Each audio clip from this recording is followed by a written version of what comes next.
Dude, I can see like the edge of my paramotor's wet, this carabiner's wet. I'm sure the GoPro's not getting the best picture right now.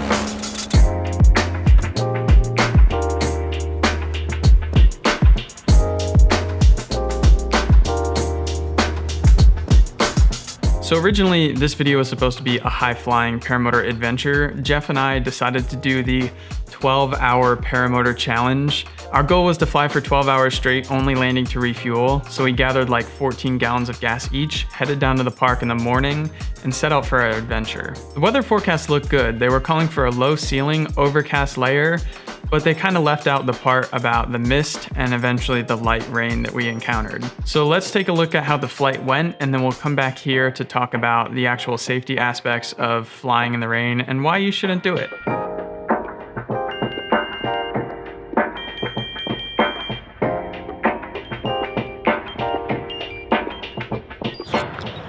All right, here we are. We're actually doing it. Jeff and I are taking the 12-hour paramotor challenge. The wind down here is a little switchy. It's like switching 180 degrees, which is weird. So it kind of makes it more difficult for us launching with full tanks of gas. But the ceiling is about 1,000 feet, maybe. So we're gonna skirt that, and hopefully it doesn't start raining or anything and screw up our party. Who knows? I don't know if this was a good idea or the world's stupidest idea, but we're gonna do it anyway, and it's gonna be awesome.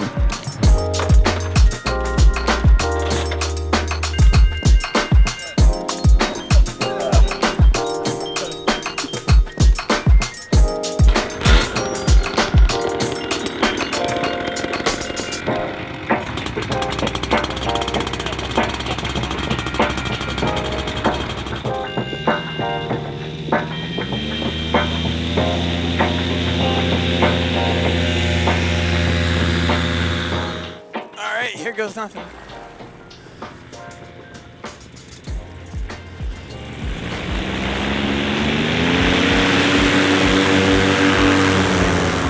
Yo! That wasn't too bad at all.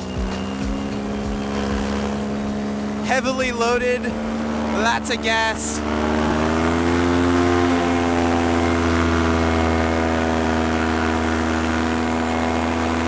There goes Jeff. Excellent recovery. He's getting it. Yeah. Take the pressure off of my back for a minute. This is what we're gonna be doing for the next 12 hours. I can't believe it. Wing dies with this much gas.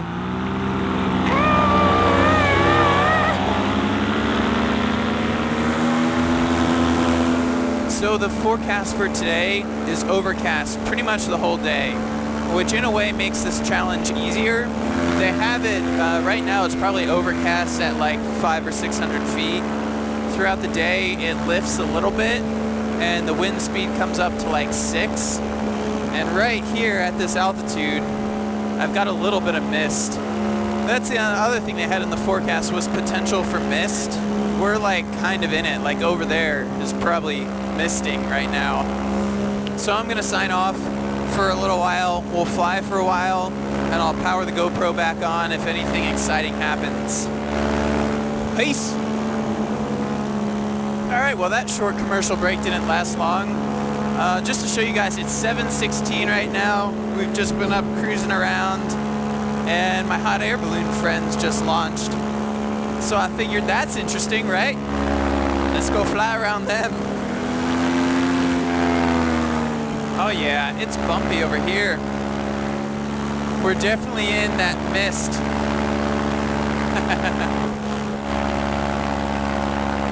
Woo!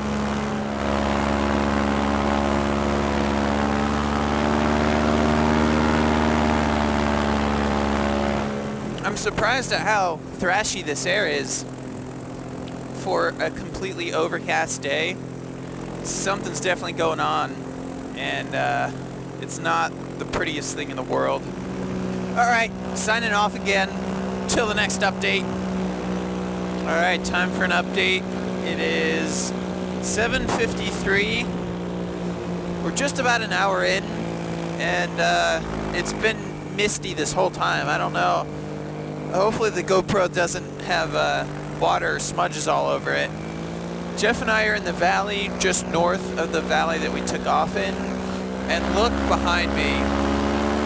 It may be hard to tell in the GoPro, but there's like a wall, and that wall was 5 miles away like half an hour ago, and that wall's creeping up on us this way, and our landing zone is in that valley, just about in that direction. So that wall, I think, is going to get there soon. So I think I'm going to signal to Jeff and see if he follows me over this hill so that we're close to our landing zone, because we've been in this mist the whole time. I'm sure the GoPro is very wet on the lens right now. Dude, I can see like the edge of my paramotor's wet, this carabiner's wet. I'm sure the GoPro's not getting the best picture right now. Oh man. We are definitely losing visibility in this valley. What's up, fellas? Let's see. Just about 8 o'clock, an hour in as we speak. Dude, my throttle is literally dripping water. We're legal because this is Class G, and we just have to be clear of clouds, which, as long as we've got the horizontal visibility and we're clear of the clouds, we're good. But that's not looking that good. Hopefully Jeff is behind me. You can totally see what I'm talking about, I'm sure. Let's try to wipe the lens again. Probably just smudging it all up.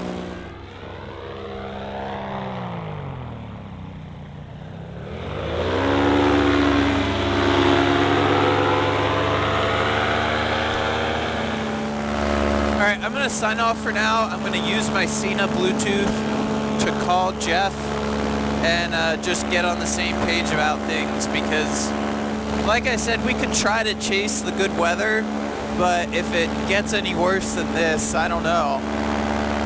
We might have to make a decision.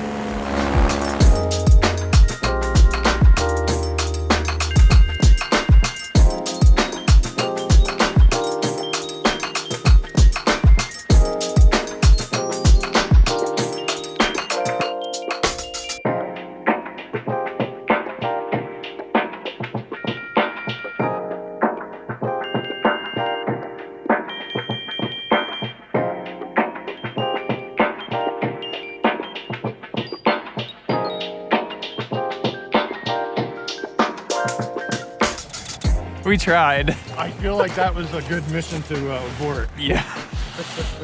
I think I got water in my wing.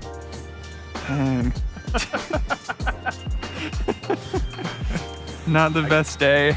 I got my bath for today. Yeah. Well, at least now we have gas for like the next 2 months. That's the wettest I've ever had a wing.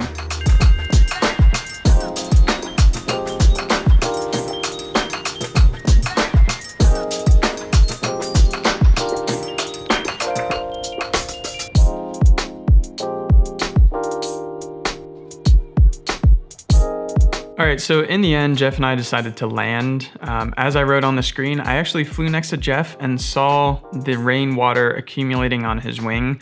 So we knew it wasn't good, and there was no way we were gonna keep flying that way for hours to come in hopes of it getting better. So we just decided the safe bet was to land and get on the ground. Now let's talk about why flying in the rain is not a good idea. So first off, I'll preface this with there's really no like research or science that people have done to come to conclusions about flying in the rain. So in general, the idea is just don't fly in the rain. But if you look on YouTube, you can find videos of people flying straight through the rain for like a long time in heavy rain, and they don't encounter issues. And then you can find other videos where people fly in a little bit of rain and they literally fall out of the sky. So let's talk about the science behind it and why you would actually fall out of the sky. First off, it's kind of obvious when you're flying in the rain.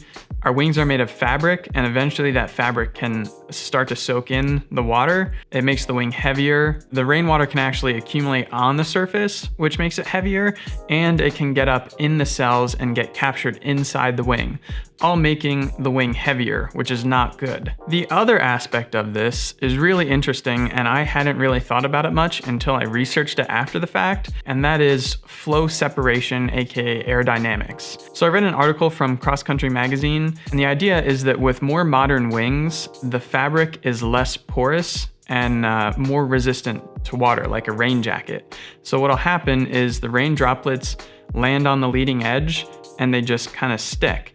And that is not a very good aerodynamic profile. So what'll happen is the aerodynamics are disturbed, that changes the way the wing flies, and it's more and more likely to fall out of the sky. Now what I mean by fall out of the sky pretty much means parachutal stall. Now there's different types of stalls that paragliding wings can encounter. The case for a parachutal stall basically means that the wing stays fully inflated, but the forward airspeed is 0 and you just start coming down. And that's really freaky because it's kind of hard to recognize. The wing isn't like flailing around, it's not dropped behind you, it's not doing anything crazy. It looks normal, but instead of the wind hitting you on the face, it's hitting you from underneath. Now, what do you do when you get in this situation? The first idea is obvious, get on the ground as soon as you can. That's what Jeff and I did.